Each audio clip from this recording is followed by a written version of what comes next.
এখানে আমরা যারা আজকে ক্লাসে উপস্থিত হয়েছি, আজকে ক্লাসে শিখব মায়াজম। মায়াজম লেকচার পর্ব 50। মায়াজম লেকচার পর্ব 50-এ শিখব কোন মায়াজমের উপশম কখন কখন বা কিভাবে হয়। ভেরি ইম্পর্টেন্ট একটি ক্লাস। মায়াজমের সবথেকে ইম্পর্টেন্ট যদি ক্লাস বলা হয় তাহলে এই ক্লাসটি। আমরা যারা আজকে এখানে শিখতে এসেছি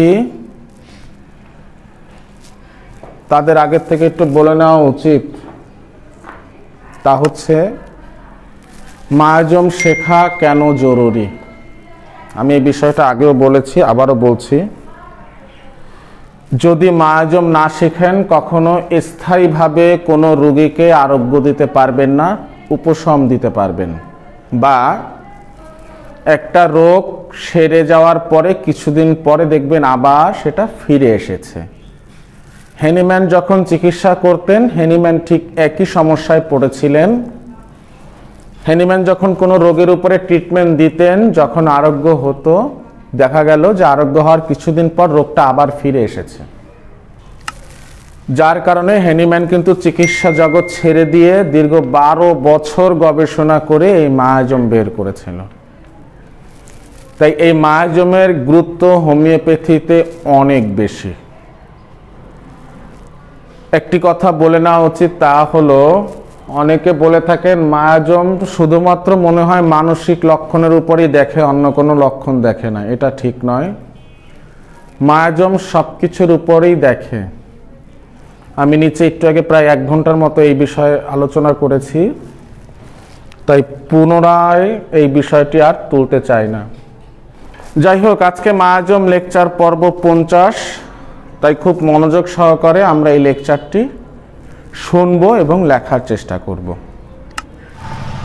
তাহলে আজকে আমরা শিখব মায়াজম লেকচার পর্ব 50-এ উপশম। কোন মায়াজমের উপশম কিসে, তাই তো? প্রত্যেকটা মায়াজমেরই প্রত্যেক ঋতুতেই উপশম দেখা দেয়। সোরা, সিফিলিস, সাইকোসিস, টিউবারকুলার যা আছে প্রত্যেকটাই ঋতুতে পরিবর্তন দেখা দেয়। আমরা শিখব কোন ঋতুতে কোন মায়াজমের উপশম দেখা দেয়, যা খুবই ইম্পর্টেন্ট একটি ক্লাস আজকে। তাই খুব মনোযোগ সহকারে আপনারা একটু দেখার চেষ্টা করুন এবং বুঝুন, তারপরে লেখুন। যেখানে না বুঝবেন জিজ্ঞাসা করবেন, যেখানে না বুঝবেন অবশ্যই বারবার আমাকে জিজ্ঞাসা করতে পারবেন। গ্রীষ্মকাল লিখতে হবে। তাহলে আমার সেই চার্টের সেইভাবে মনে আছে তো আপনাদের, যেভাবে লিখেছিলেন? কি কি লিখেছিলেন বলুন? এখানে লিখেছিলেন না সোরা, তারপরে সিফিলিস, তারপরে সাইকোসিস, তারপরে টিউবারকুলার লিখেছিলেন, তারপরে এরকম দাগ টেনেছিলেন তো? আচ্ছা, তারপরে এখানে আপনি লিখেছেন ঋতু, তাই না? এবার সোরার জায়গায়, সিফিলিস জায়গায়, সাইকোসিস জায়গায় এবং টিউবারকুলার জায়গায় ঠিক এভাবে করে আপনারা লিখে ফেলবেন। সোরার কোন কাল? গ্রীষ্মকাল। সোরার উপশম কোন কালে? সোরার উপশম দেখা দেয় গ্রীষ্মকালে। সিফিলিসের উপশম দেখা দেয় শীতকালে।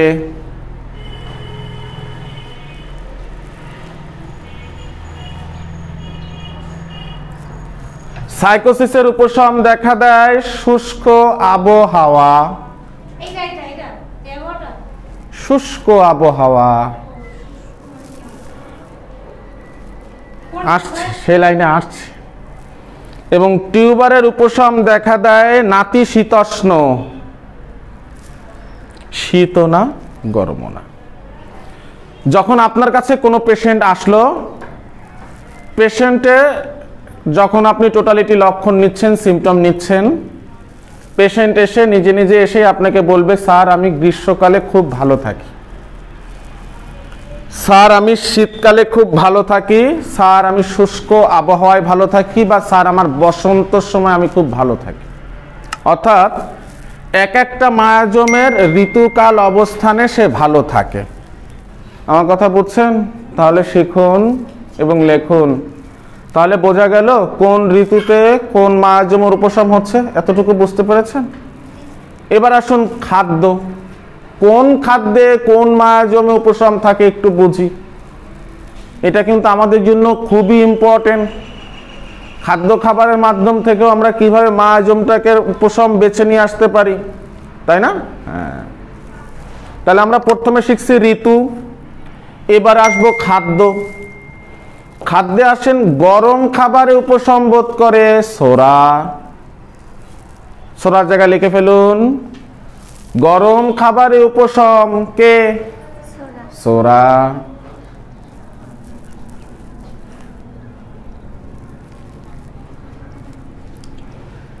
ঠান্ডা খাবারে উপশম কে? সিফিলিস। বাহ, চমৎকার! এই তো আপনারাই তো শিখে গেছেন, শুধু আমি বললেই হচ্ছে। তাহলে গরম খাবার উপশম বোধ করেন, গরম খাবার খেলে ভালো লাগে কার? সোরা। ঠান্ডা খাবার খেলে উপশম বোধ করেন কে? উষ্ণ খাবারে উপশম বোধ করে উষ্ণ কে? সাইকো। লিখে ফেলুন, উষ্ণ খাবার উপশম বোধ করে কে? সাইকোসিস। চমৎকার। আবার পচা বাসি খাবারে উপশম বোধ করে কে? টিউবারকুলার। পান্তা ভাত টক হয়ে উঠেছে, ডাল টক হয়ে উঠেছে, তরকারি টক টক লাগছে, গোশত জ্বালানো হয়নি, টক টক লাগছে। চমৎকার। অর্থাৎ ধরেন পান্তা ভাত টক হয়ে ওঠে না? হ্যাঁ, পান্তা ভাত টক টক লাগে তো টিউবারকুলার খুব পছন্দ করে। কথা কি বুঝছেন? ডাল টক হয়ে উঠেছে, টিউবারকুলার দারুণ পছন্দ করে। বাহ, এই যে আপনি পছন্দ করছিলেন এক সময়, এখন করছেন না, আর ও মোটে সহ্য করতে পারে না, এরকম আছে না? হ্যাঁ, দেখা যাচ্ছে আপনি ইতিহাস নিচ্ছেন, হ্যাঁ আমার হাজবেন্ড সব গরম চায়, আবার আরেকজন বলবে না আমার হাজবেন্ড ঠান্ডা চায়, আরেকজনে বলে না সে পান্তা ভাত খাতে চায়, তাও একটু টকটক হবে তখন। এই যাই হোক, টিউবারকুলার পছন্দ করে কি ভাত? পচা খাবার গুলো খেলে তার ভালো লাগে, উপশম বোধ করে। মনে থাকবে, এটা হচ্ছে টিউবারকুলারের উপশম খাদ্য খাবারের মাধ্যমে। এবার আসুন কোন অবস্থানে কোন মায়াজম উপশম বোধ করে এটাও তো বুঝি। কোন মায়াজমের কোন অবস্থানে উপশম বোধ করে? উপশম, ধরেন একটা ব্যক্তির গায়ে আপনার কি হলো? গায়ে জ্বর আসলো। হ্যাঁ, এটা জাস্ট উদাহরণ দিলাম, গায়ে জ্বর আসলো। তাহলে কি করলে, কোন ভাবে থাকলে সে উপশম বোধ করে, এটা আমাদের বোঝা উচিত। তাই আমরা বলেছি কোন কোন অবস্থায় উপশম হয় কোন মায়াজমের। মনে থাকবে? হ্যাঁ, লিখুন। সোরার হচ্ছে শয়নে ও হাঁটলে। সোরার কখন? শয়নে ও হাঁটলে। অর্থাৎ সোরা মায়াজমের যদি উপশম খুঁজতে চান, তা দেখবেন রুগী এসে বলবে যে ডাক্তার সাহেব আমি যদি শুয়ে থাকি বা একটু হাঁটাচলা করি আমি বেশ ভালো আছি, কিন্তু আমি বসতে পারছি না। কষ্টটা বুঝতে পারছেন? হয় তাকে হাঁটতে দিতে হবে, নয় তাকে শুয়ে থাকতে দিতে হবে, কোনো প্রকার বসায় রাখা যাবে না। তাহলে কে উপশম বোধ করবে? সোরা। চমৎকার না? সিফিলিসের উপশম হচ্ছে নিদ্রায়। সিফিলিসের উপশম কখন? নিদ্রায়। যদি ঘুমিয়ে থাকে তার আর কোনো কষ্ট নেই, সে ঘুমিয়ে আছে, সে সুস্থ আছে। চমৎকার। কিন্তু তার যদি কোনো প্রকার ঘুম ভাঙে, সে পুনরায় আবার অসুস্থ। তাই সিফিলিসের উপশম হবে কখন? নিদ্রায়। কর্মব্যস্ততায় ও নড়াচড়ায় উপশম বোধ করে সাইকো। কর্মব্যস্ততায়, কাজ কামের ভিতরে যদি থাকে তাইলে ওর আর রোগের কথা কোনো মনে নেই, কাজ করতেছে, বেশ ভালো আছে, তাই তো? কর্মব্যস্ততায় বা নড়াচড়ায় উপশম বোধ করে সাইকো। কথা বোঝা গেছে? চমৎকার।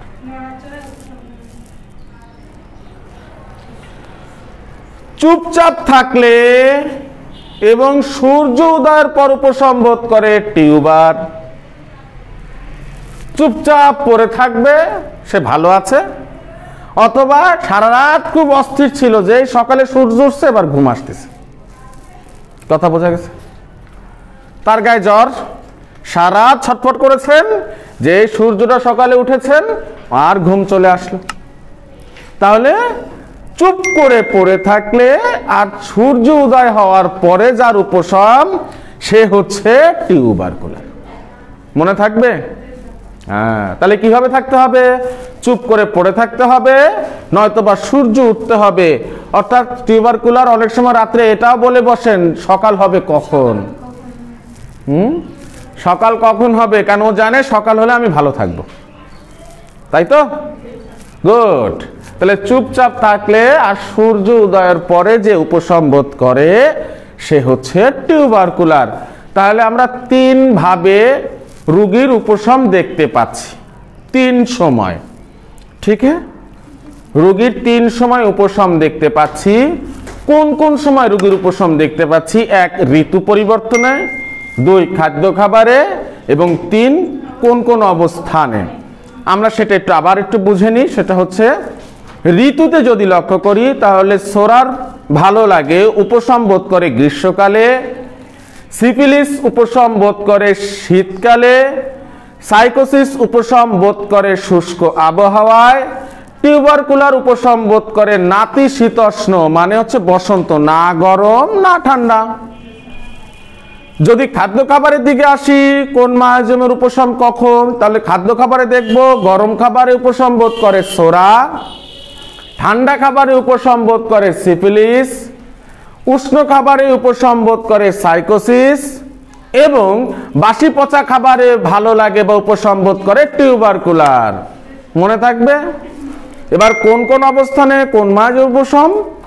সোরার উপশম শয়নে এবং হাঁটলে, সিফিলিসের উপশম হচ্ছে নিদ্রায়, সাইকোসিসের উপশম হচ্ছে নড়াচড়ায় এবং কর্মব্যস্ততায়, এবং সবশেষ টিউবারকুলারের উপশম হচ্ছে চুপচাপ থাকলে বা সূর্য উদয়ের পর। ঠিক আছে, সেটা হচ্ছে টিউবারকুলারের উপশম।